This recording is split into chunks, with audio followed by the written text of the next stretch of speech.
இந்துக்களை பொறுத்தவரை சின்னதாக யாராவது தொந்தரவு பண்ணா நம்ம பெருசா கண்டுக்க மாட்டோம், பரவாயில்ல மன்னிச்சு போயிடும். பெரிதாக தொந்தரவு செய்தாலும் கூட அதையும் கண்டுக்க மாட்டோம், மன்னிச்சு போயிடும் சொல்லுவோம்.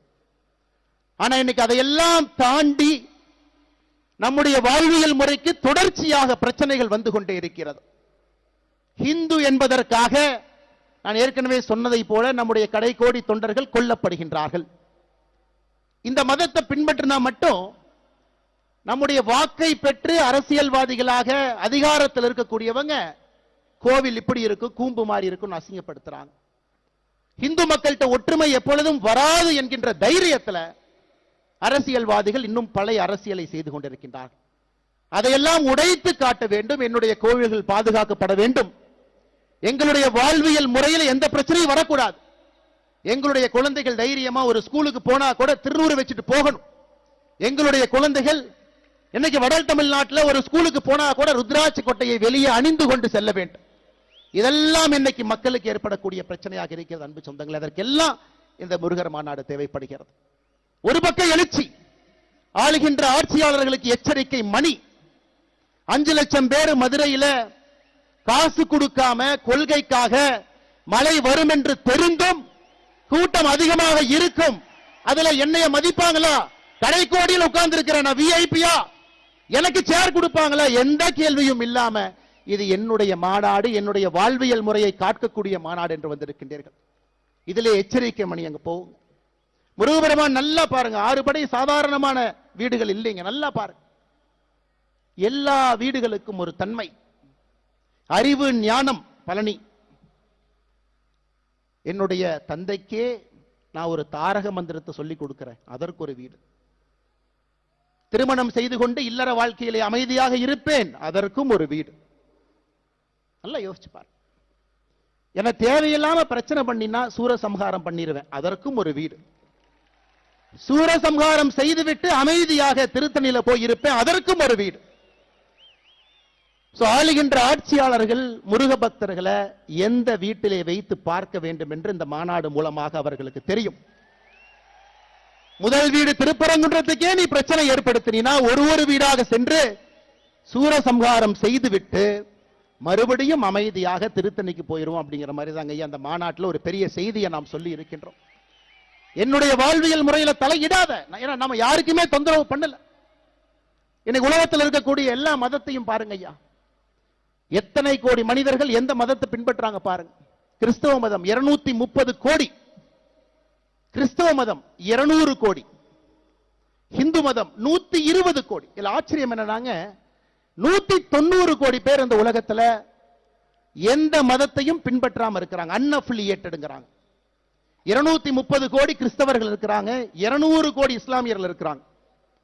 190 கோடி பேர் எந்த மதத்தையும் சாராதவர்கள், இந்து மதத்தை சார்ந்தவங்க 120 கோடி.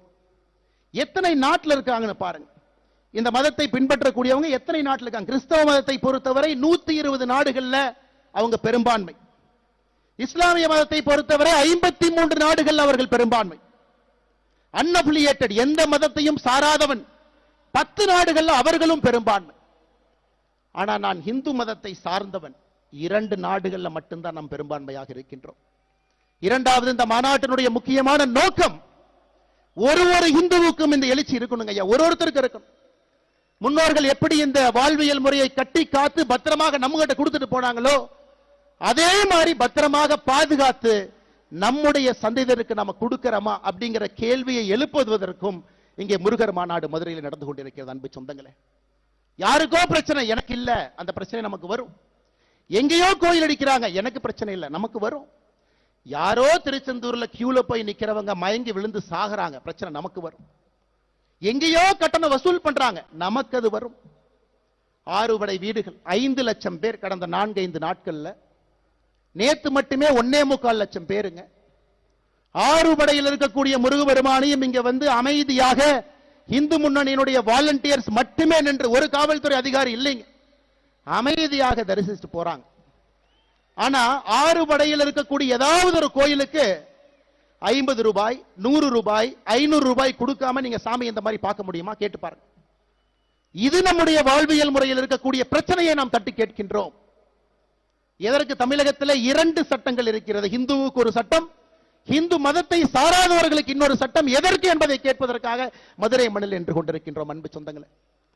ஏதோ இந்த மாநாடு எலெக்ஷனுக்காக. இந்து முன்னணியினுடைய பெரியவர்கள் அவர்களுக்கும் அரசியலுக்கும் சம்பந்தம் இல்லை. எனக்கு தெரியும் 2026 தேர்தலுக்கு இது சம்பந்தம் இல்லை என்றாலும் கூட மக்களுக்கு நிதி வேண்டாம் சாமி வேண்டும் என்பதை முடிவு செய்து விட்டார்கள். அது மக்கள் முடிவு பண்ணிட்டாங்க. யார் சாமி யார் நிதி நீங்க முடிவு பண்ணிக்கங்க. அதனால இது அரசியலுக்காக கிடையாது. இது ஒரு மிக முக்கியமாக நாம் இந்த கூட்டத்தில் ஒன்றாக சேர்ந்திருப்பது நம்முடைய வாழ்வியல் முறையை மீட்டெடுப்பதற்காக, கேள்வி எழுப்புவதற்காக. இந்த ஒரு தீர்மானமுமே நம்முடைய வாழ்வியல் முறையை தட்டி எடுப்பதற்காக. அதனால்தான் அருமை சொந்தங்களே, நாம் இன்றிலிருந்து கேள்வி கேட்க ஆரம்பிக்க வேண்டும். ஒரு பிரச்சனை என்றால் தட்டி கேட்கணுங்க ஐயா. நம்ம கண்டிப்பா பேசுறோம். தமிழகத்திலே 44,000 ஆலயங்கள், 44,000 44,000 தமிழ்நாடு அறநிலைத்துறை கீழ் இருக்கு. எப்ப வந்துச்சு பாருங்க, 1925 போர்டா வந்துச்சு, என்டோமென்ட் போர்டாக. 1951 சட்டமாக வந்துச்சு. 5,25,000 ஏக்கர் இருக்கக்கூடிய ஒரு அரசு இயந்திரம். 44,000 கோவில்கள் நிர்வாகம் செய்யப்படுகின்றது. 1000 ஆண்டுகளுக்கு மேல பழமையான கோவில்கள் மட்டும் 344 கோவில்கள் அறநிலைத்துறையினுடைய கட்டுப்பாட்டில் இருக்கு. எங்கேயாச்சும் ஒரு இடத்துல ஒழுக்கமாக அறநிலைத்துறையினுடைய செயல்பாடு இருக்கான்னு நீங்க கேட்டு பாருங்க. பணம் இருப்பவனுக்கு ஒரு மாதிரி, பணம் இல்லாதவருக்கு ஒரு மாதிரி. கேள்வி கேட்டு பாருங்க. அதையெல்லாம் மாற்ற வேண்டும். ஒரு புதுவிதமாக ஆன்மீகத்தை முன்வைத்து நடக்கக்கூடிய ஒரு ஆட்சி மட்டுமல்ல, ஆன்மீகத்தை முன்வைத்து இந்த சமுதாயம் தன்னை வழிநடத்தி கொள்ள வேண்டும் என்பதற்காக இந்த முருகர் மாநாடு நடந்து கொண்டிருக்கிறது அன்பு சொந்தங்களே. அதனால இங்க வந்திருக்கக்கூடிய எல்லோருமே முருக பக்தர்களாக வந்திருக்கிறீங்க. ஆனா போகும்